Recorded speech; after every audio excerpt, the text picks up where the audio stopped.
Sehr verehrte Damen und Herren, herzlich willkommen zu einer weiteren Ausgabe von «Der geklaute Witz». Ja, genau. Und heute machen wir nämlich Lachen.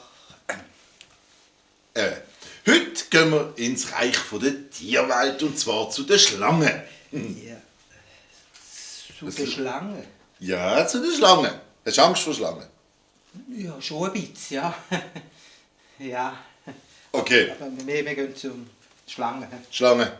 Du bist eine Schlange Ja. und ich bin eine Schlange. Jawohl, eine Brillenschlange sozusagen. Und ich habe ja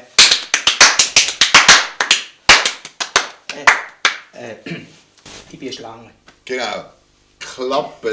Klapperschlange. Jawohl. So, also, los geht's. Bist du bereit? Ja. Gut, also. Nicht ein Laubfrosch, eine Schlange, die züngelt. Gut. Sind wir eigentlich giftig? Wieso fragst Was?